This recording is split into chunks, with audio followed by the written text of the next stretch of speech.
Hindenburg ने एक और रिपोर्ट जारी की है जिसमें कुछ आरोप लगाए गए हैं। इसको लेकर विपक्ष हमलावर है और मेरे साथ में आम आदमी पार्टी से सांसद संजय सिंह है। संजय सिंह, आप लगातार आरोप लगाते रहे हैं अडानी के ऊपर, जेपीसी की मांग भी करते रहे हैं, एक बार फिर से रिपोर्ट आई है, तो इसको विपक्ष कैसे लेके जाएगा? देखिए, जब मैंने संसद में नारा लगाया था मोदी अडानी भाई भाई, देश बेच के खाई मलाई, उसी दिन मेरे जेल जाने का रास्ता इस सरकार ने तय किया और मुझे 6 महीने जेल में रखा गया उसी नारे की वजह से।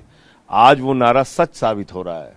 आप बताइए, सेबी के अध्यक्ष खुद अडानी के फंड में पैसा लगाए हुए है और उसी से जो ऑफशोर कंपनीज बना के घोटाला हुआ है, जांच कराई जा रही है। सुप्रीम कोर्ट को भी गुमराह किया जा रहा है, सुप्रीम कोर्ट में भी झूठ बोला जा रहा है। तो मैं समझता हूं कि प्रधानमंत्री जी पूरा देश अपने दोस्त के नाम नीलाम करना चाहते हैं।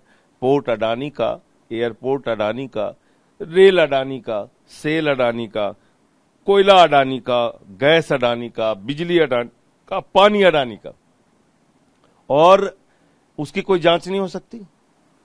ना ईडी बोलेगी, ना सीबीआई बोलेगी, ना प्रधानमंत्री बोलेंगे।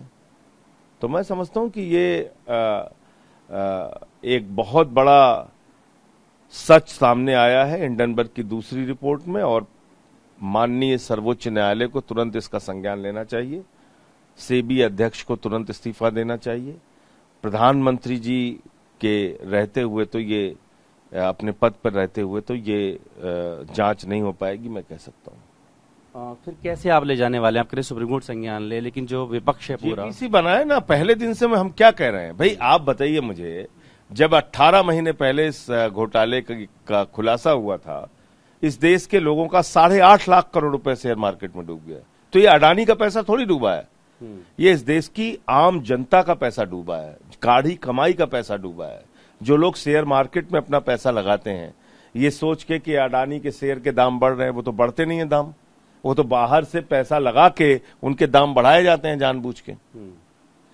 1 रुपए का माल 10 रुपए किया जाता है क्योंकि जो बाकी लोग हैं वो 10 रुपए में खरीदें, लेकिन जब वो शेयर धड़ाम होगा तो 9 रुपए का घाटा किसको होगा? 90% घाटा किसको होगा? इस देश के आम लोगों को होगा।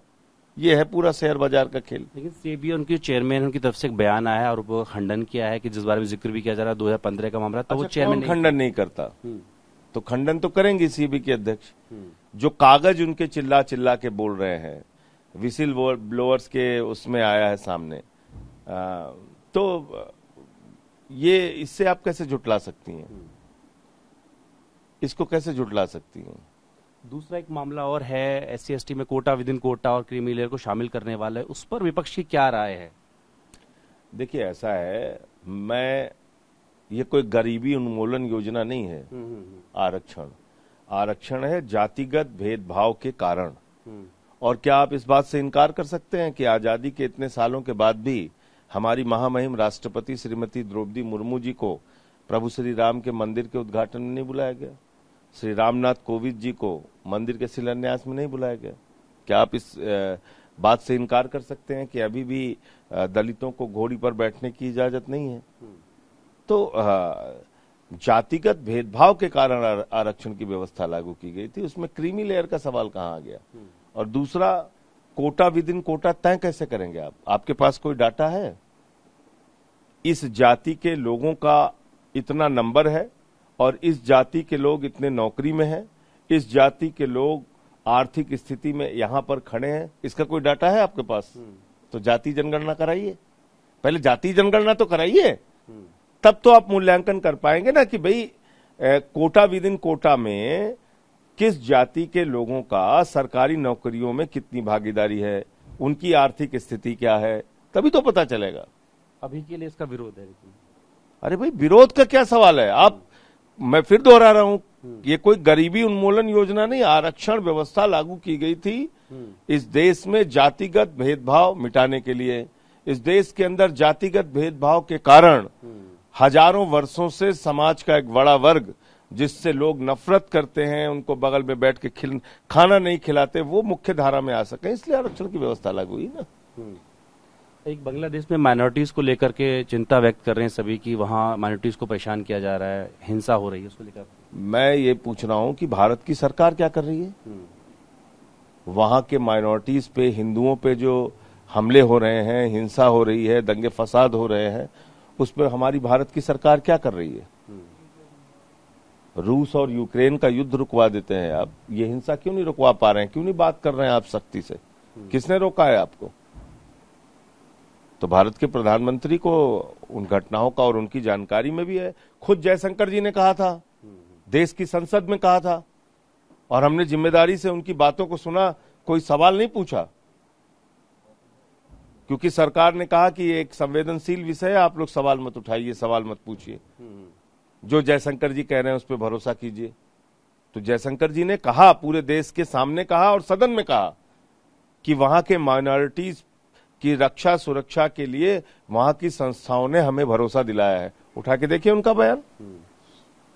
दूसरा, पश्चिम बंगाल में महिला डॉक्टर के साथ में रेप और मर्डर का जो सामने मामला आया है और देश भर में डॉक्टरों ने इस पर हड़ताल भी की है, तो उसको लेकर क्या कहेंगे? क्योंकि वहां पर ये बहुत ही दुखद, पीड़ादायक और शर्मनाक घटना है।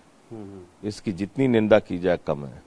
और मैं उम्मीद करता हूं कि पश्चिम बंगाल की मुख्यमंत्री ममता बनर्जी जी उन दरिंदों को सख्त से सख्त सजा दिलवाएंगी और कोई बख्शा नहीं जाएगा, ऐसे मैं उनसे अपेक्षा करता हूं। आखिरी और अहम सवाल, मुख्यमंत्री अरविंद केजरीवाल ने जो 5 अगस्त को दिल्ली हाईकोर्ट से उनकी जो सीबीआई की अरेस्ट था उसको और रेगुलर बेल को रिजेक्ट कर दिया था, उसके खिलाफ सुप्रीम कोर्ट पहुंचे हैं, तो क्या कुछ आपको उम्मीद है? बिल्कुल, अब देखिए इस मामले में कुछ बचा तो है नहीं। जबरदस्ती आप अरविंद केजरीवाल जी को जेल में रखने के लिए झूठे फर्जी मुकदमे बना के आप चाहते हैं कि वो जेल में रहें, तो मैं समझता हूं सर्वोच्च न्यायालय निश्चित रूप से इन बातों का संज्ञान लेगा। उनको तो ईडी के मामले में लोअर कोर्ट से जमानत मिल चुकी है, सुप्रीम कोर्ट से जमानत मिल चुकी है, तो अब उनके फर्जी मामले तब बनाए गए जब ईडी से उनको जमानत मिल गई। तो निश्चित रूप से सुप्रीम कोर्ट इन बातों का संज्ञान लेगा और केजरीवाल जी को जल्द ही न्याय मिलेगा, वो बाहर आएंगे। कब तक उम्मीद करते हैं? बहुत जल्द। बहुत शुक्रिया। तो जिस तरीके से खुद आबकारी मामले में संजय सिंह को जमानत मिली, मनीष सिसोदिया बाहर आए, और अब आम आदमी पार्टी को ये उम्मीद है कि जल्द ही दिल्ली के मुख्यमंत्री अरविंद केजरीवाल भी सुप्रीम कोर्ट से जमानत पाकर बाहर आएंगे। प्रोड्यूसर विपुल के साथ जितेंद्र भाटी ने, दिल्ली।